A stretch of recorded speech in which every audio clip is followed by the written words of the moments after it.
Again.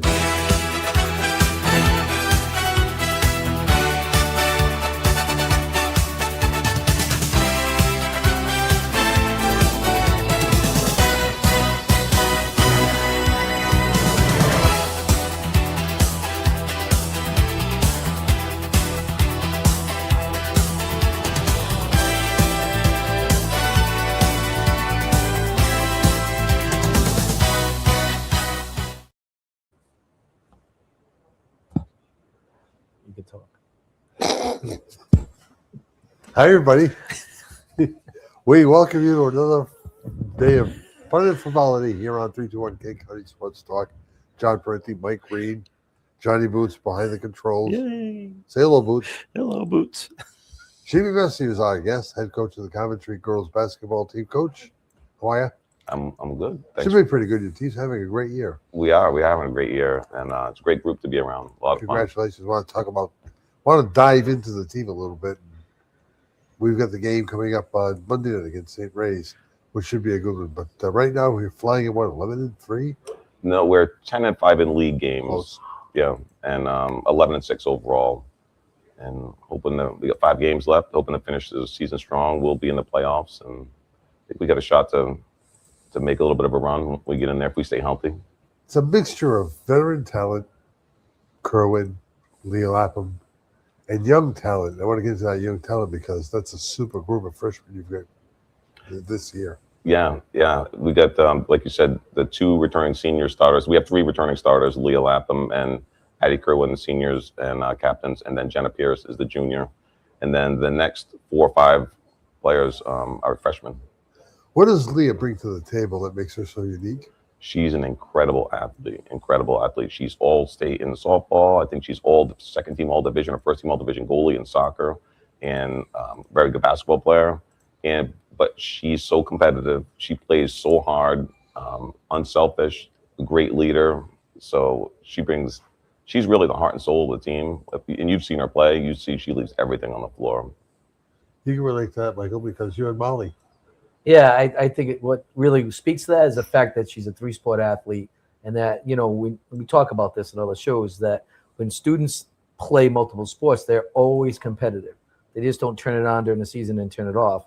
They know it's like to compete in all different types of sports and where they fit on the hierarchy or in the lineup or a depth chart. So they're able to kind of continue to compete at a high level, and that kind of brings it out. You know, their leadership qualities come out. And so I think when kids play multiple sports, it just really it gives a benefit to every sport that they play. They're usually like the top of those kids you want on your team because they bring all those intangibles that you mentioned. And with Pierce and Kerwin, you've got very compatible parts up front, which a lot of teams don't have. A lot of teams are crying for. Right. Yeah. And I'll say the leadership especially from Leah and Addison as captains has been unbelievable. Like the team bonded. Like you said, we have a lot of freshmen. I think there's 9 freshmen on the team total between JV and varsity. But it's the closest group that I've been around in probably 15 years of coaching any girls sports. Like they just connected. And a lot of that I attribute to Leah and Addie and Jenna really welcoming the group. And they go out after games sometimes, like they'll go bowling, or they went to Applebee's one time. And that's stuff that's organic. That's not something that the coaches can really push. They have to really like each other. So they're together a lot. And that chemistry, you can see it when they play together. The guard tandem, the freshmen, Esposito and Sabrina VC, have they come along faster than you expected? I think so. I mean, I saw them play quite a bit when they were in middle school and some of their travel games. So I knew that they were talented.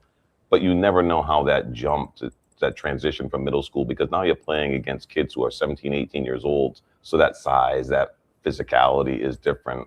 So I knew they could play, but you never know the timing. But they really adapted, and the other freshmen as well. They really adapted to the pace of play very quickly. I want to talk to both of you regarding this statement. True or false? Travel ball is very, very important to the development of a girls basketball player. Absolutely true. I think just playing competitive, whether it's travel or AAU, and AAU can get a bad rap sometimes, I think, because of the way it's run. but you have to it's touches. It's like the soccer is the same way. You have to have the ball in your hand to develop those basic skills. You have to be able to dribble and shoot. You can learn a lot of the other things, but you need to be able to develop those skills at a younger age. By the time you get into high school. How important was it for Molly, Mike? So I saw the other side of that. I think where any success that Molly had in basketball was just kind of being an athletic kid in the competition part. We weren't. Softball was her number one sport, so we had to make a decision. Do we go the AAU route because she was playing since she was in Coventry Rec, and then Father Doyle she played. So we had to make a decision, and it was COVID, and we signed up for the Swarm. She made a Swarm team. We were ready to go, and then COVID hit, stopped a lot of things. So we had to make a decision. So we decided to stick with softball. And so for her basketball skills aren't at a level of kids who, like you said, who play more. Hers was just raw, just rebounding and defense. You didn't takes effort there, not a lot of talent. And so her effort was there and her competitiveness was there, but the basketball talent really wasn't because she didn't put all that extra time in, like you're saying, Coach. But somebody recognized her talent and prowess. She flourished very quickly when you come right It down was to it. defense and rebounding. Like she was the smallest kid on the team and led the team in rebounds. That's just her. It was just being a catcher in softball. She doesn't mind getting banged around. But I personally, as a dad, was so happy when he sat her because I'm like, all right, we don't need her to get hurt now. Please, we get a season coming up for softball. But yeah, she played basketball up until her senior year, and she loved it. We played against you, Coach. You probably don't know my kid who was, but he was a kid from Prout. She wasn't, like I said, layup kid, not a shooter. So, How about your own growth and development, Jimmy? You've been in this for 2 years now. What have you learned in those scant coaching seasons? Well, there's a few things that there's so much at high school level off the court. I think that was the shocking thing, just about the administrative things that behind the scenes. When I was in middle school, you didn't have a lot of the teacher appreciation nights, senior nights, the banquets, the schedule fluctuations, the travel, fundraising for the booster club that does a lot to support the summer leagues and those things. So there's a lot more of what goes on behind the scenes. And then as far as on the court, I think the level of preparation, because you can see the games. So before, years ago, you'd have to go to watch teams play, and that was tough. Now coaches can see you play. If you have that NFHS camera system, the word gets out very quickly on how teams play, and the coaches talk. So you can see your opponents play a lot. And I think that you really have to keep changing what you're doing, because teams get onto what you do well and they can counteract it pretty quickly. Want to pick up on the freshman class. Actually, I want to talk about your fundraiser first. You mentioned it. February 13th at the Sergeant David Lidgren Post in Westport. You've got a team fundraiser coming up. We do. It's a Funny for Funds event. And we did it 2 years ago, and it was a great event. I think we raised about $5,000, which is about what we spend in a year for the Booster Club, like things that we do for the kids. And it was a great event. I had some of my family, my brothers, and some of my friends went. So we had, I think, 12 people. And it was like $25 a ticket.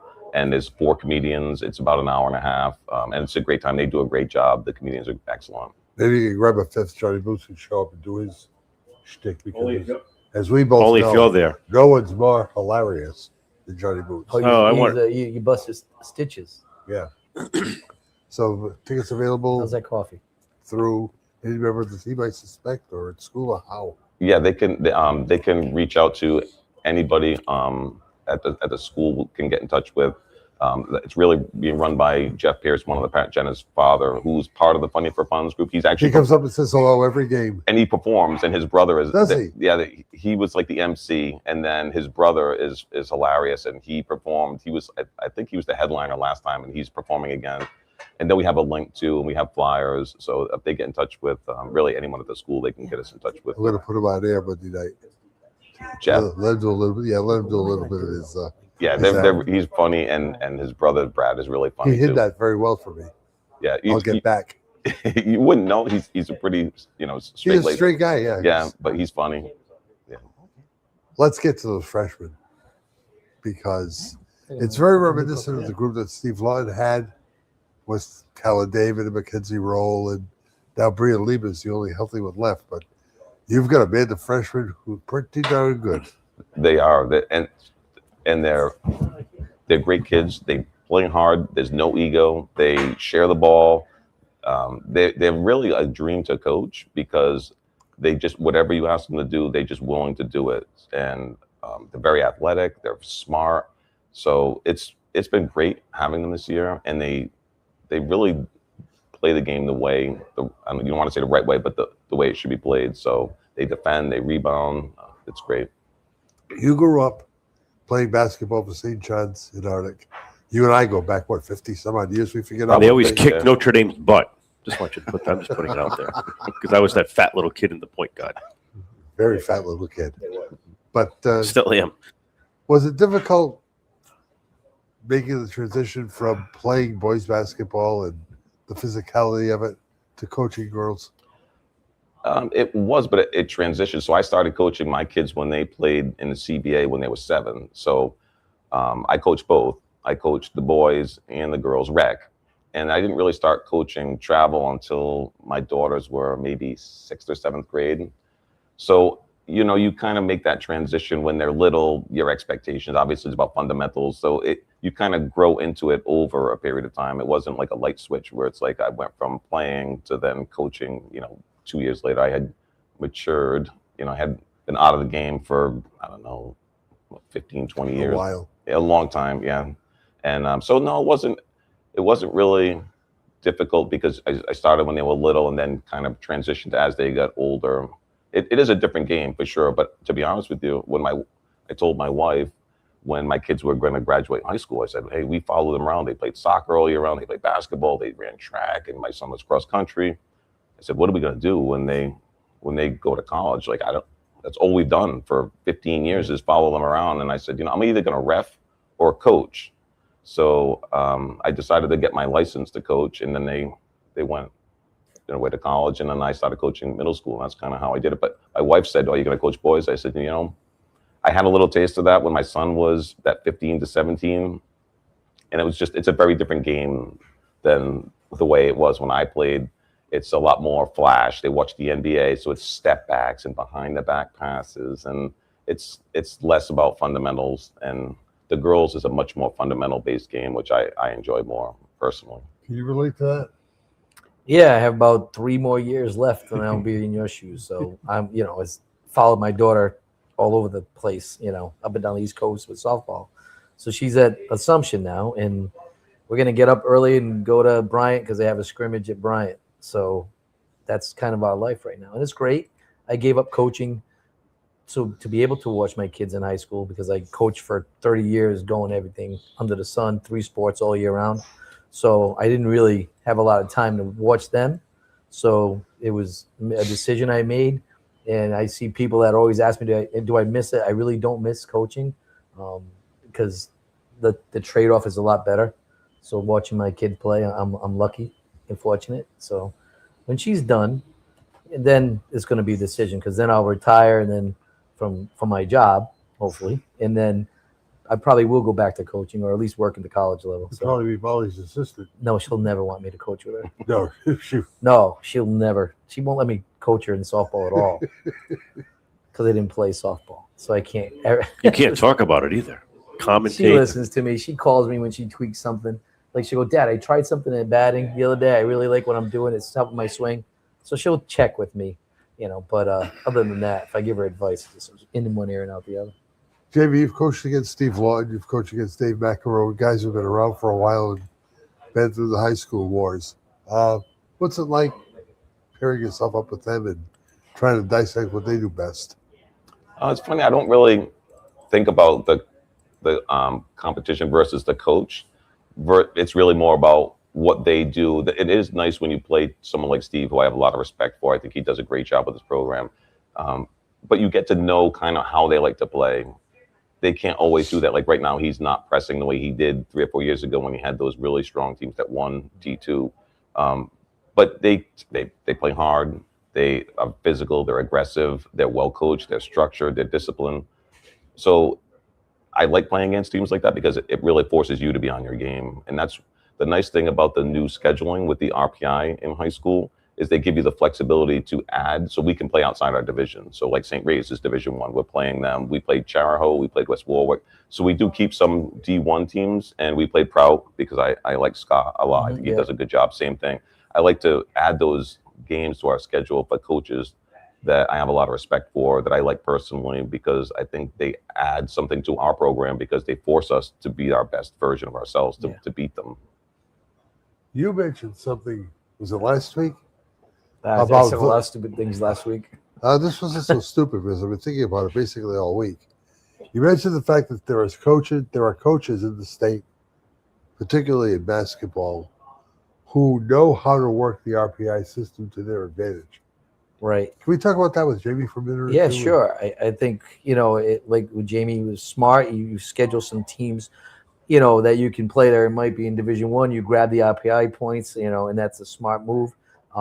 I think if you can master the RPI as far as how you make your schedule, you're going to do fine. It really comes down to your home field advantage in the playoffs. It's really RPI is not knocking someone totally out of the playoff picture, nor are they kind of moving someone in it if they've lost, so many games and they have a losing record. You might lose every Division One game and then lose some Division Two games. Your record might be terrible. They're not making it into the playoffs. So, but I do think the RPI, if you're smart about it, you can kind of strategically set your schedule. I think some of those teams like West Warwick, they're not a Division One team. They're not. I mean, I go to practice. I see Steve all the time. We talk about it. West Warwick is not a Division One school in any sport. So, I think people are successful playing within the rules that have been given. Though I think there's always been a problem with the alignment. So West Warwick just is not a Division One program. So, but if you're smart and you know the talent level isn't a Division One talent level, you play them, you grab their points because it gives those teams a good Division Two team can beat a Division One team that's kind of in that bottom tier, and that's kind of what happens every year, right? Two move up, then someone moves down. It's constantly the last two teams in those divisions keep fluctuating. So if you keep playing those in RPI, you'll do all right. And it really serves another purpose. It does help with seeding more than, like you said, it doesn't really get teams in and out of the playoffs, but it helps with seeding. It might help you bump up from a 6 seed to a 4 seed and get another playoff, a home playoff game. The one thing that's really nice about it is it allows teams that move up, like Charahoe and West Warwick, because of the way the system is, they move up after all of their seniors. Yes. So they have a good run of 2 or 3 years. Then all the kids move up, all the kids leave, and then they move up after when they All could the have time. competed. But it gives them the flexibility. So like St. Ray's, Lauren does a nice job where she plays about 10 to 12 D1 games, and then she plays 7 or 8 D2 games. So it's all about getting competitive games because nobody wants to go. Like if they forced her in the old system, like Steve at West Warwick or Dan at Charahoe or Lauren at St. Ray's, they forced them to play a full D1 18-game slate. They would have probably 10 to 12 games where they're getting beat by 30 or 40 points because they're playing the Westerlies, North Kingstowns, and they just can't compete at that level. Right. So it's nice that they can step down and play competitive games and still not only have a chance to win, but get some points, not as many points, but I think it's good for on both sides. And it gives us a chance to play a competitive game and potentially get more points. So I do think in some sports it works. In other sports, maybe not so much. You see it in football. Sometimes you see it in other sports. I think, you're left with no choice. Like we have like soccer. I can opt for 50%, but you just given me Hendricken and LaSalle. That's not, thanks a lot. So it's how they schedule it. Like I've seen the schedule to be like D1 this year, next year for football. If you choose 50% of your record, like some bottom tier teams, which is smart, you've managed not to play Hendricken and LaSalle at all. I mean, really? I mean, come on, man. Like the schedule is, you have a buddy in the scheduling system.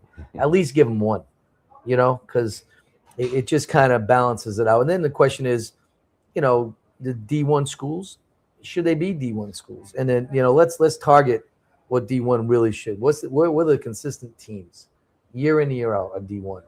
Then those other teams that we say fluctuate in and out, well, maybe they don't ever belong there in the first place. So maybe that D1 is a permanent, target where these schools are D1. That's it. And then you can go play other teams. But let those other tiers stay where they really are and stop messing them up and going back and forth based on a good year. Yeah, I think that, and certainly not speaking for any committee. No, sorry, I argue this all If you the look time. at basketball, girls basketball, because that's the one I'm most familiar with, they split into 3 divisions of 16, which makes sense mathematically and scheduling wise. But the problem in girls, and having been around with my kids, so going back 10, 15 years, like you said, there really are only 8 to 10 teams that are consistently D1 worthy that compete pretty much every year. The problem is when you try to do 16 teams and you only have 10 who really belong there on a consistent basis, you end up with those 5 or 6 teams who really have no shot. They get killed, and then they move down after a few years because they have 2 years where they get thumped. Then they move down, and then they are very strong because they played against D1 teams. They're typically young, and then they come down and they dominate D2, and then they move them back. So they're on that yo-yo, and you have the top 3 or 4 teams in D2 and the bottom 3 or 4 teams in D1, and they really just keep going up and down all the time.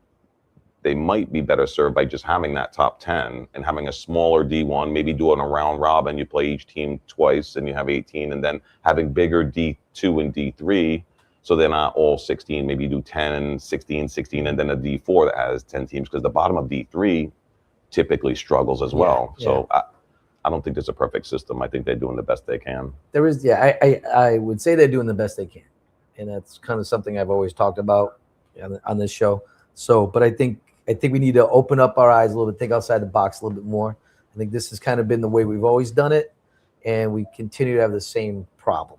So maybe we need to reevaluate how the system is implemented and tweaked, take those metrics into account, and then make a better, more informed decision on how we rank teams in the state in all the sports. And every sport's going to be different.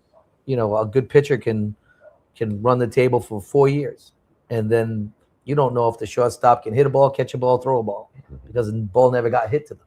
So that's kind of an interesting, when you move teams up based on their success, not roster size. And then further, you look at those teams, like how many kids are coming from the outside?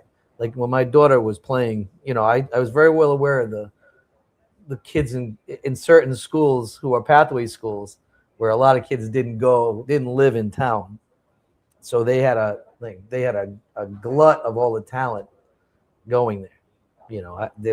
I've seen kids in a town rec, and all of a sudden I see them in a whole different school. Like, wait, you don't live there, You start to realize they were just there through a pathway. So, identify that and call it the way it is. We have teams are successful because of those particular pathway programs, parochial schools.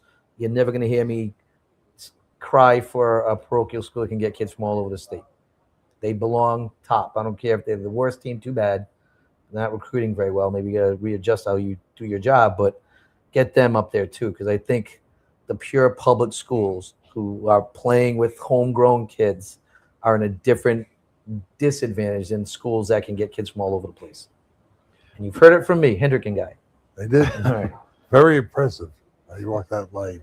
No, I really don't. Yeah, I can't handle it. It just bothers me because they'll say it doesn't matter, but it really clearly does. So the hypocrisy is ridiculous. We are here at Mr. J's Havana Cigar Lounge on Newsnick Hill Road in Coventry. Johnny Boots handling the controls. That's me. Is that you beeping? That's me beeping. You're a pain in the neck. I'm bionic. Mike Green, Jimmy Messier, I guess, head coach of the Coventry girls basketball team. We will be back with more on 321 Kent County Sports Talk in just a moment. Welcome to Dan's Place, Rhode Island's #1 stop for amazing food, drinks, and live entertainment. Dan's Place offers a fantastic selection of unique menu items, including pizzas, pasta, steaks, and seafood. Here's what our customers have to say: a masterpiece on a crust. Watch your favorite New England teams on one of Dan's 4 big screen TVs. Looking for a great place to meet? Try Dan's Place. I'm Dan from Dan's Place, where your only regret is not coming in sooner.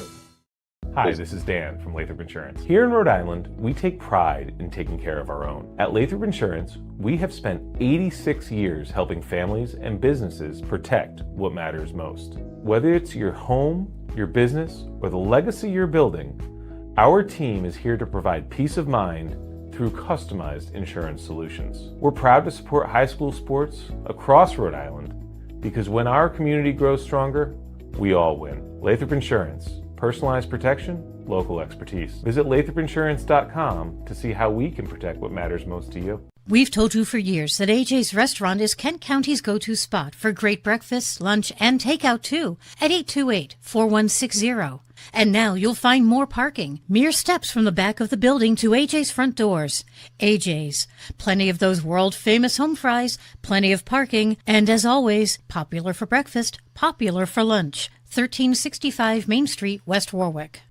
Boomerang's Roadhouse is celebrating 5 years at 293 Providence Street in West Warwick. Boomerang's features award-winning burgers, wings, fresh smoked barbecue, pasta, and seafood too. Bring the gang to Boomerang's. Their family-friendly dining room and outdoor patio are perfect for groups of all sizes. And don't forget, Boomerang's has a huge 40-seat bar and lounge, great for watching sports. Boomerang's Roadhouse, 293 Providence Street in West Warwick. As we always say, like a boomerang, you'll be back. I'm Johnny Mack, General Manager here at Sandy Motors, and since 1988 we've been making car buying wicked easy for Rhode Islanders. So come with me and let's go see how wicked easy we make it when car buying. From cars, trucks, and SUVs, Sandy Motors has the selection you want at the price you want. Get approved now and see all our inventory at sandymotors.com. Every vehicle in certified condition for you to drive for many years to come. Sandy Motors, we're making car buying is wicked easy.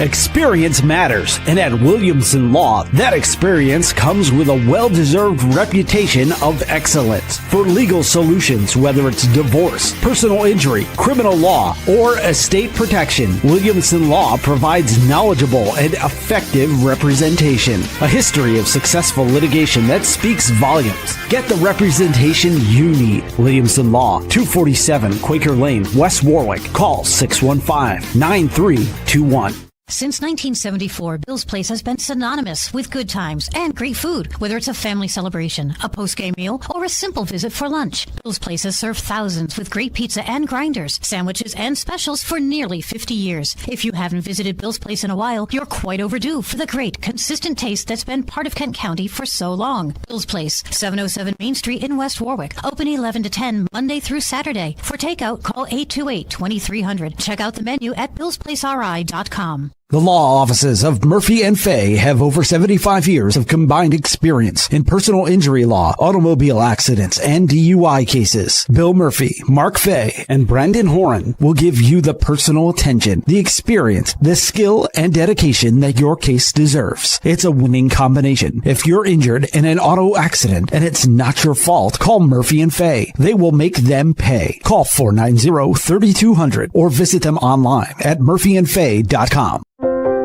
At Bank RI, we're committed to a strong Rhode Island. And we're proud of the financial strength and trust we bring to our customers, to the communities of Rhode Island, and to companies and businesses all across the Ocean State. Bank Rhode Island. Banking. Strong and trusted.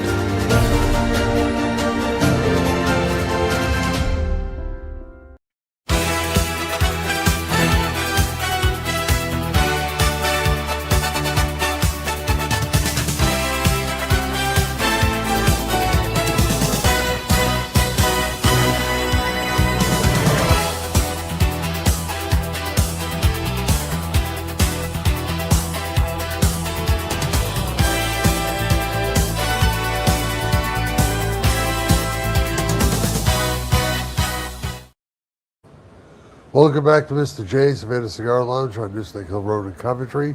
John Parenti, Mike Green, Johnny Boots back there, Jimmy Messier over here. Like the shirt. Yeah, I'm hopeful that Drake May's not too hurt. He's not hurt. It's not hurt. Michael agree, disagree? He's probably banged up, but he'll definitely be fine. There's no way. Banged up. They're all banged up at this point. Banged up is, yeah, exactly. Tom Brady walked around for 2 weeks in a boot. They went and won the Super Bowl, so not really Stitches worried in about his it. hand. Yeah, he's- exactly. Yeah, that's it. This is the part of the show, JB, where we just throw it out there. Who would you rather have quarterbacking your team, Sam Darnold or Drake May? Oh, let me put it this way.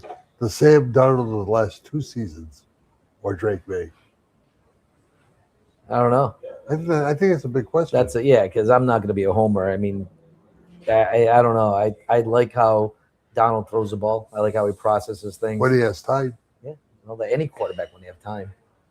Anybody, any quarterback if they have time can throw the ball. So the defensive coach. Yeah, so don't give him time. Drake May gives you a little bit more with his legs, but he turns the ball over a lot. You know, his throwing has been inconsistent at times. He's blasting a lot of balls into the turf. Overthrowing guy. He tends, when the rush is in his face, he overthrows because he can't step up, so it comes up high. You know, safeties are going to pick the ball up. So there's some times when, you know, I think his inexperience it shows as a factor. Let me tie this together for you. Is there something you see in Mike Vrabel and the way that he handles his team and the chemistry that's been apparent in Foxborough that you can lead your team into the same kind of thinking? I think one thing he talks about a lot is that leadership group that he has, because one coach or a group of coaches, it's different when the message comes from the coaches than it does from your peers. Having played, it was the same thing. Nothing is as impactful. When we tell the girls, we tell the captains, nothing is as impactful that if somebody is goofing off a practice or something, for example, and if Leah would have turned to him and say, hey, pay attention, this is important, believe me, that message gets delivered a lot more than if I were to say it. It's kind of like when your parents, you know, say, hey, knock it off. But if your older brother says, knock it off, it stops. And I think the fact Mike Vrabel talks about the leadership group that he brought in, some of those free agents and the people that he made captains and the leadership that they bring, I think that part of it translates, whether it's pro football, high school basketball, or even some of youth sports, I think. How hard has it been for you to encourage Leah and Addie and Jen to do that? So I think it depends on the personality. So Addie Kerwin is a very outgoing. She's a lot of fun. She's really funny. So I think she's more of an outgoing personality. I think she adapts well to that. Like, she keeps people loose. Leah has been this year a lot more vocal, and she's not really an outspoken person, but she's gotten the team together and bonded on a personal level, which I think, because she's one of those people who leads by example. Like, she practices the way she plays. When you watch her play and she's diving on the floor, that's what she is like in practice. So there's no 50 miles an hour for her. It's 100 or 0, you know, so she steps on the floor and she's going. So I think you just let the natural personalities kind of take over, and you try to augment it a little bit as you can, and then maybe tweak it. But I think you let them be, you know, themselves, because I think if you're not authentic, it comes out. I think they see it. You've got it this year. You've got it with Jen next year. Mm-hmm. Do you think that Sabrina and the rest of the freshmen have adapted that same kind of mindset so they can take it into future years? Absolutely. I think that's, you know, outside of being great basketball players and good kids, I think they just inherently have that good leadership, that work ethic, and I think they know what it takes. They were very successful, as you know. The middle school team went to the finals last year, and it was that group. It was that group of freshmen. It was 1 or 2 went to Prout, but that whole group that we have, they know what it takes to win, and I think it's a natural for them. I think most of those kids are natural fits for leadership. Very high maturity level. Very high basketball IQ. You know, we played the other day, that Situate game. It was 8 to 10 point game with a minute and a half left. I had 3 freshmen on the floor. So that's very unusual, but they handle the ball. They know what to do. If you want to tweak something in game, which you have to do all the time against good teams, they pick it up very quickly. So it's a lot of fun to be around them. You want to chime in on that, Mike? I think that, you know, culture is key. And as far as, you know, Vrabel, you know, I think the players really, they respect him as a player. He's a terrific coach. And you know, I think the more you hear about coaching in the NFL and other sports, that the players can recognize a person who's really just coaching, doesn't matter where or with who. And they can read that, and they can see through it, where the coaches that care will get those players to play for them. So I always found that if the players believe in the coach and the coach is there for them as a person, girl, boy, athlete, college, pro, high school, they'll play with more confidence knowing that their coach cares for them. And I think that's always been kind of the biggest part of success, is that kids will come back and be appreciative that we believed in them enough and give them the confidence enough to play, and they really are loyal to you. Is that something that's grown over the last 20 years? No, I think it's the opposite. I think it's coaches are coaching for wins, and that's it. And it's very transparent. You can see it where they like a coach like McDaniels over in Miami, just coaching for call the plays, not about the people. Like sports are about people and relationships, because these players are going out and sacrificing their time and their bodies to play and be successful because they want to be successful. So the coaches have to kind of portray that they care about them. It's not about calling a play. It's about the person, not the play.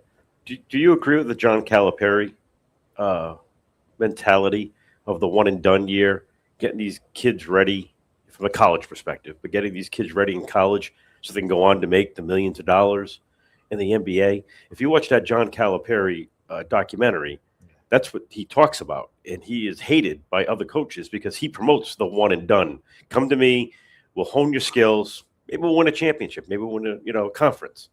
Or maybe we'll go Sweet 16. And then you can go on. I have no problem with that. And a lot of coaches hate him for that, getting them ready to make the millions. And that's what his program is all based on. Right. And how do you feel about that aspect of the game? You just talked about it in a way that, it's about people. It's about, culture. It's about getting them ready. Well, in the college game, that's what Calipari's doing. But every other D1 coach in the country hates him for it because now they're doing the opposite. So now they're giving NIL deals. So that's where he fell now. Like that one and done philosophy was the top philosophy that people argued against. Now it's the NIL jumping around to the biggest, paycheck in college. So now Calipari's saying, what's more, this one and done is more in favor of the athlete long term than is disingenuous. Let's jump from school to school. Make $2 million here, $3 million here, and play in 4 different schools. Well, the 4 big different kid years. was a linebacker from I don't know where he was, some sub power conference. He goes to Clemson, signs like an $800,000 NIL deal, goes to Clemson, shows up lifting with the team, and then I forget UCLA, they offered him $2 million. So he went from one college to Clemson, signs up. He's registered as a student at Clemson, grabbing the money. Then he bounces for another place for more money, all within the same off season. Yeah, I don't like. I think they've ruined college sports with the transfer portal, where you can just continue to leave, like you said, John, and go to 3 schools in 4 years, 4 schools in 4 years, get the money. It's hard to even root. I'm a huge BC fan. It's a different team every year. I mean, they turn the whole roster over every year. You don't even really root for the player anymore. You used to see freshmen come in like, oh, he's going to have a good 3 or 4 years. Now it's like, what vested interest do you have in Jameer Jones at BC? There's no way he's going to be there next year or the year after. He's talented. So it's all rental players. So as a fan, I don't like it. You get someone like Hunter Dickinson. You give an example. He was at Michigan making, when NIL first came out, making like $1 million a year. Then he transfers to Kansas because most people thought he was going to go pro. He goes to Kansas for like $2 million a year. He ended up spending 4 years in college, but he made like $10 million. Yeah. So do you really need to go pro? And so you get get a degree, right? So you go 4 years, you get a big man on campus, you're playing for national championships, you make millions of dollars, and then you can still go pro or go play overseas and still have a long career. I mean, I guess it's great for the players, but it's really hard as a fan to follow that. And I don't know how the coaches do it. I don't know why anyone would want to coach in that environment. Yeah, exactly. I'm sure football's worse because there's so many players. What they say when the transfer portal opened up, 8,000 people were in it. It's crazy. Portal. That's crazy. Well, now did you see that they have? I was just reading it last night. There's a guy who's played 3 years in the NBA. Yeah. And he's trying to come back to play because he's only 21. He left. He played for UCLA for 1 year. I forget his name. And then he's been in the NBA. I don't think he plays much, but he's been in the NBA for 3 years. And now he wants to go back because he's only 21. He wants to go back to college, and he's hired an attorney to sue the NCAA to allow him to have eligibility. He wants to grab the cash. Right, because he's going to make more money. He's going to make more money there because he sucks in the NBA. Right. And I say it that way because it's true. Right. And that's what is making Calipari upset now, because at least his one and done were with high school kids coming out. Yep. Like if you're a high school athlete, you're stuck because everyone's picking up these transfer portals. So, it forces you to maybe go to prep. So you got to take it. Now you're leaving your high school. So you're going to weaken that roster because you're going to leave your junior year. You're going to reclassify. and then you're going to go to prep school, and you're going to do another year, and then hopefully you go to some school, and then with the plans of transferring. Like no one's going to college with the idea I'm going to graduate from this place. This is my stepping stone now to somewhere else. So really high Like school. Bryce Hopkins. Yeah. Played PC, now he's playing at St. John's. Grab the cash. Might not be as good, but he grabbed the cash. Yeah, right. And a lot of the high school kids who might not be as highly recruited are using the mid-major programs as that stepping stone, Yeah. like you said. So I'm not getting the huge NIL money, but I can go and start for a mid-major program, get some exposure, and that's how I get to a Power 5 school and make that 6-7 figure NIL deal. It's really interesting because it truly shows what a business the NCAA is and how much money is involved, because they're willing to pay these kids millions of dollars. Right. So they're obviously making way more money than that. They're banking on the TV revenues. That the higher they go in the tournament, the TV revenue that they're going to make back, and things like that. You're really affecting the high school. And kids aren't playing, like they don't care where they're playing. That's the other thing. There's a change now, a shift where, those the homegrown kids, that's great.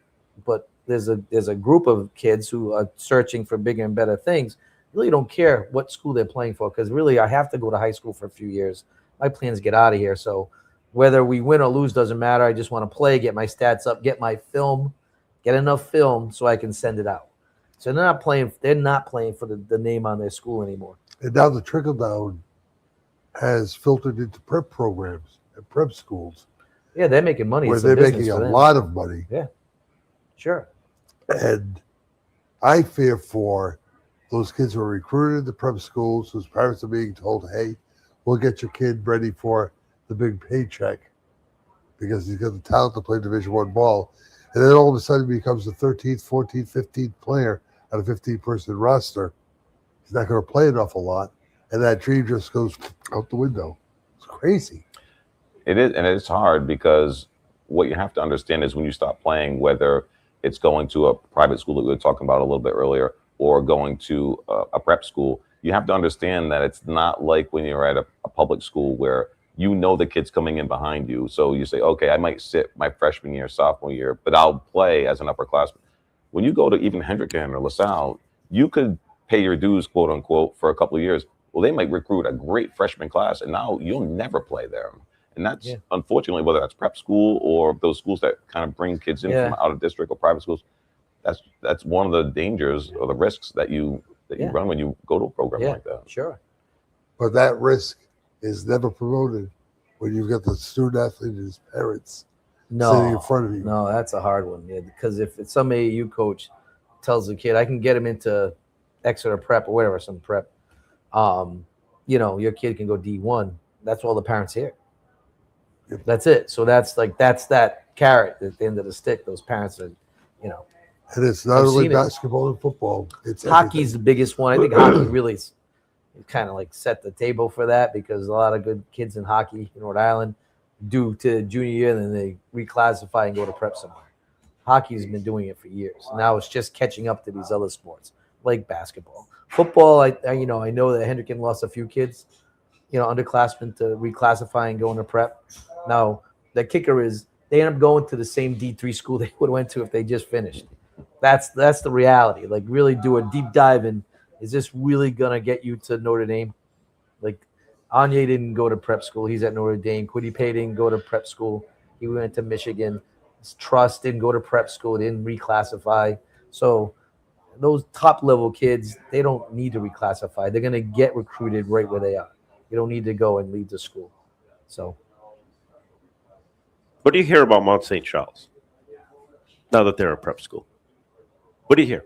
Don't hear anything because they're not a member school in real anymore. But the best is that the media doesn't even cover them anymore. You don't see any for hockey anything highlights. Yeah. Well, there's big hockey highlights during the winter. So that was the whole But that's the only reason why they went to prep league. But you don't even see 10 or 12 going out there and covering a local high school. There's local kids on it. Maybe not as many as there were, but you don't even see highlights from them. That's a choice. That's the choice they're making. I mean, if they're playing, obviously, when you go to a prep school, when you decide to go into that league, you realize you got to do some significant travel because there's not a lot of places around here. But if they're playing local, I would think that's the networks. There's got to be a decision. reason why they're not getting any type of local coverage from. And you don't see it in the Journal. Not that I read the Journal a lot, but you don't see it in the Journal covered. You don't see local TV. They'll send a camera crew out and do a Exeter, West Greenwich, West Warwick hockey game before they'll see them go play a Mount St. Charles in a top-rated prep school, at Mount St. Charles. You don't see that coverage anymore. Maybe if we have someone from the network on our show, we can ask that question. Now, maybe we get like a Nick Coit to come on and just talk about it. He was a sports director for a local TV station. Be interesting just to find out what their mentality was once Mount St. Charles left the RIIL. There's so many non-Rhode Island kids there. That's that what I'm we're probably not gonna thinking. get the That's what coverage. That's what I'm thinking. That would be that's an answer. Probably the number one driving force, the locality of the Yeah, of the team. I'm thinking so too, but it was just like gone. Like they just fell off the face of the earth. And I think to some degree, the players and the parents are less concerned about the local exposure and are much more interested in a broader exposure, whether that's Northeast or national. Oh, yeah. And I know Ed Coonan was the girls basketball coach at Mount St. Charles. He did a great job. And, they were bringing in girls from Ukraine. So We were there. We're playing them in Prout, and we're looking at the roster, going, "Oh my, you can't even pronounce this." I remember These kids going to don't- those games Right? with you. Like, Yeah, that was team wild. yeah. Yeah. That day, that 6'3" girl, my girls, Yeah. we saw her two or 3 years ago. And my girls were like, what Remember are we her? doing? And her brother played What do we high. I do think with her that? brother was there too. So there was when you start looking at. So now you're sitting there, you're getting blown out. So you start researching rosters. You're trying to figure out where they're from. And I think a couple of those kids had like family members. So it was like it was a package. Sister went, brother went. He played another sport. She played the sport. So, yeah, they had to make a decision. They made it. Obviously, they looked at the financial benefit, the cost of leaving Rill and going into prep or not, and it made financial sense for them to make that decision. They realized it was a financial benefit, because if they were going to lose money, they probably would have just said, "We'll stay in Rill." You know what I find fascinating? We're talking about a family sending their 2 children from Ukraine to Woonsocket, Rhode Island for athletic purposes, with the hope and dream of possibly hitting it big and making some money in athleticism. And I think part of it also, having talked to Ed, part of it was the war was going on. They wanted the kids out. They wanted the kids out of the country. So I think that was it served a few. Yeah, it served a few purposes. But Rocky Hill had a few. War in Ukraine, war in Woonsocket. 6-7-7-6. Sorry. Go to Woonsocket. Yeah, great. I just find that fascinating. It's true. It wasn't fascinating when we played them, and we saw that 6'3" girl, and they had another girl who was very good, and we were shell shocked. I mean, that girl was huge. You don't see many 6'3" girls. We D2. had seen them a couple of years ago. Yeah, we did. There was That that team girl was was like excellent. They were good. Oh They my went God. to the semifinals of D2 that year. That's Scott Rumelot's daughter. Yes. Yep. Yeah. That's Not to right. drop names, but Yeah. Scott's a West Warwickite. Yeah. Pitched for me. I think he graduated with my brother. He may have. Yeah, he was right younger. around that time. Yeah. Because you're a year older than me. I think your brother was He was a year. 91. Your brother was 91, right? 91, Yeah. Yeah, Yeah. Scott he was two- 91. Scott was in with Mark Graham and Mark Fecto and that whole gang. Exactly. Yep. It all comes The back. blast from the past. My boys. We are here at Mr. J. Savannah Cigar Lounge on Newsnet Hill Road, Country. Another great day here. Yeah, it's great. We really appreciate the guys, Mr. J. Yeah, Paul Paul- does a great Paul, job. Get your Thank you. coffee. Got your coffee. I got Wendy, a coffee. thank you. Yep. No, it's Dave, great. thank you. I'm waiting It's to get off close, I here don't so have I to can drive have too my far. coffee. It's nice. My Jameson and coffee. Is that what's in there? No. That's an AJ's coffee. Oh, that's what's in there. That's it. That's what's. It's an AJ's coffee. Oh, are they a sponsor? Yes, they are. I went and visited Arthur this morning. I did. Very good. I was told I can't have non-sponsored coffee labels here, so Oh, you're gonna start selling yourself out. You're gonna start putting stuff all over your body, selling Assumption advertising. softball, Oh, yeah. early morning. Maybe they should Mom. give you a discount for. just a couple of dollars off the tuition. She's paying, so it's not me. I'm done. We paid for Prout. That's enough. She's done. Here's a thought to warm your hearts.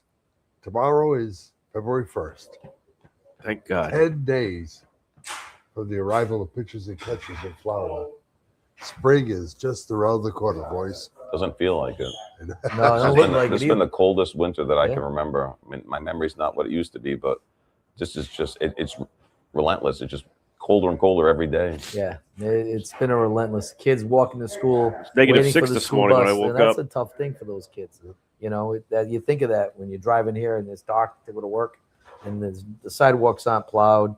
The kids are having to walk in the street. You know, you worry about someone an accident because we're not really prepared. I just had to giggle a little bit when I heard 50-some-odd-year-old Jimmy Messier saying my memory isn't what it used to be. And here I am. Neither is a 70-something. 71-year-old. Yeah. Trust me.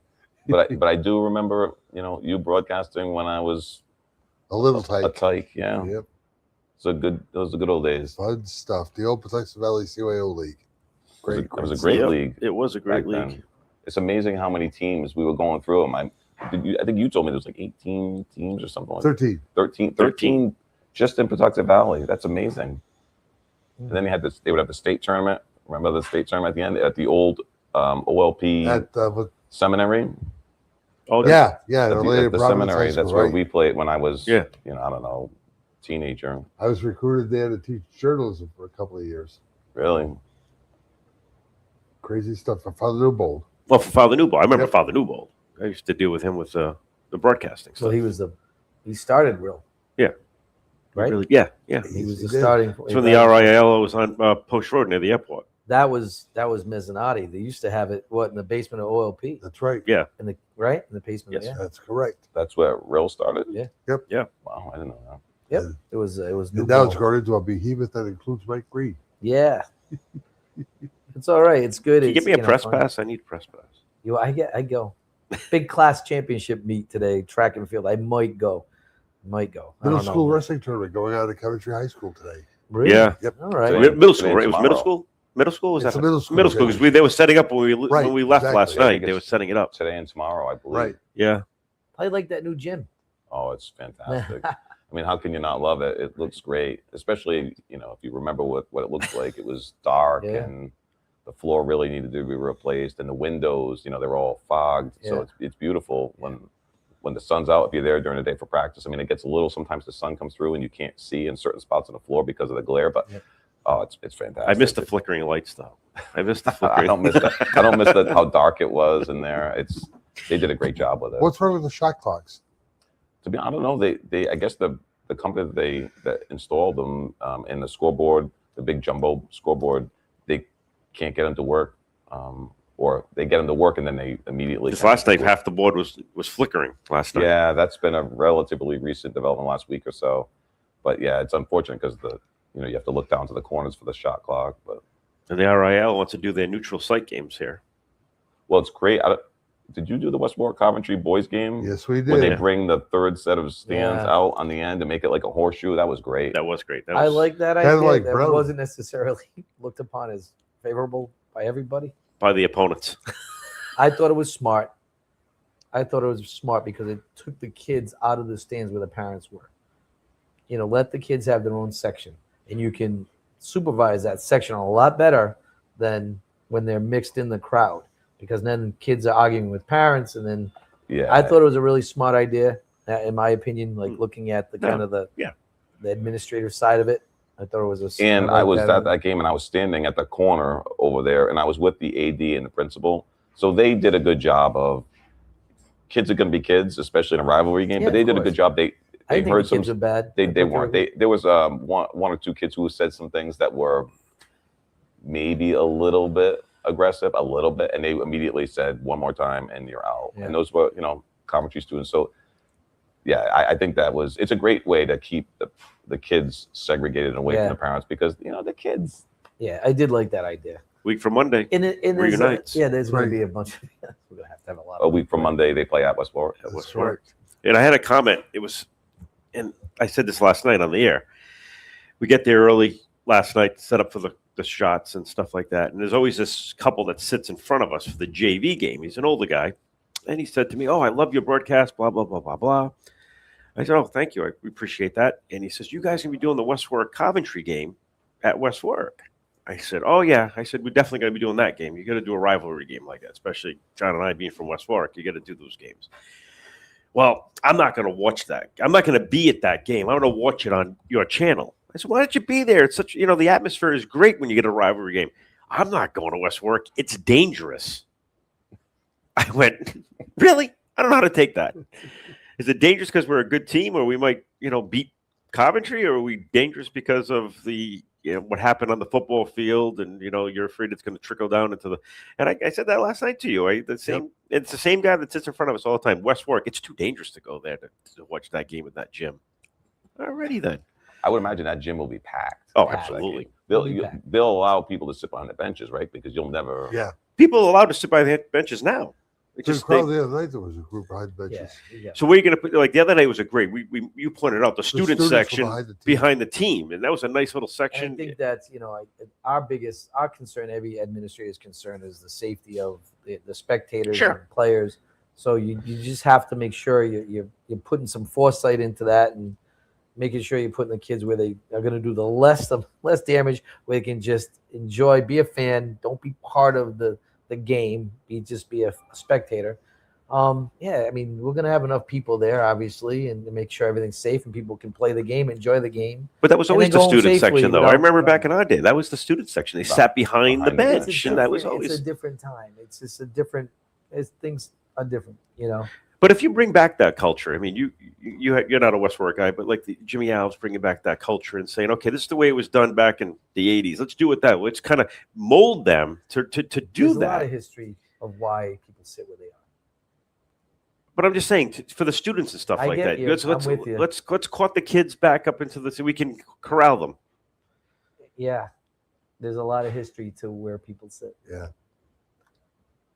There are. Oh, I'm sure there are. Kind of like it's always been kind of a bugaboo for the AD there to try to manage that. It's great when you get students at the game being rowdy. It's a huge home court advantage, huge. So I love the fact that the kids go to the games, because from the girls' perspective, we don't get much of the student population. Our attendance isn't huge. Like the boys the boys play West Warwick. You were there. We brought out that third set of stands, and it was mainly full. To me, it totally adds to the atmosphere and even the excitement of the game. I mean, that was a close game for 3 quarters. It was a great game. Yeah. So it'd be interesting. I think it's going to be really loud in West Warwick, I would imagine. Time's running out. Promo of the game on Monday and your fundraiser as well. Yep. So we got the home game Monday, St. Ray's varsity games at 6:30, JV's at 4:45. We'd love to have people come out and support. The team's fun to watch. Very competitive. Every game is pretty close. And then Funny for Funds, Friday, February 13th. Doors open at 6 o'clock. $25 a ticket. And anybody at Coventry High School or the Coventry Okers page on Facebook, you can see we have links up there for it. Parting shot, Johnny Boots.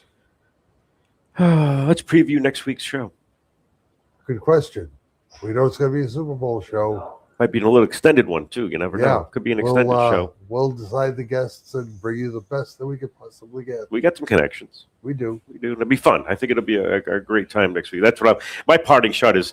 I can't wait for the last 2 weeks, and I said this last night. The last 2 weeks of the Interscholastic League, it's going to play out, and it's going to set the stage for some great playoffs for you, Coach, and for Pendola, hopefully, and for and for Greg Kordick. Unfortunately, Steve Lawton's hit a bump in the road in a rebuilding year, and we talked to him about that a couple of times after the game. But going forward, I'm excited for the next 2 weeks to see what happens with the playoffs and how you guys all seed, because I'm excited about covering it. I really am. I love doing the kids' games. Mike, parting shot? I think just you mentioned Steve Lawton, a different type of year for Steve. What I've noticed, like going to practice, and he's quieter because he's got to coach a little bit differently, which is great because he's working the kids, he's coaching the kids. Sure. He just can't kind of go play and then, the way he's used to coaching when you have those experienced athletes. It's a different type of coaching for him, which is really neat to see. A more calm. He's still a competitive guy. We all know Steve, but it's really nice to see the coaching job he's doing with those kids and not overwhelming them because they are young and kind of, not meeting them where they are, but he's moving the goalposts a little bit each time. And it's not just 100 miles an hour all go. So it's neat to see that.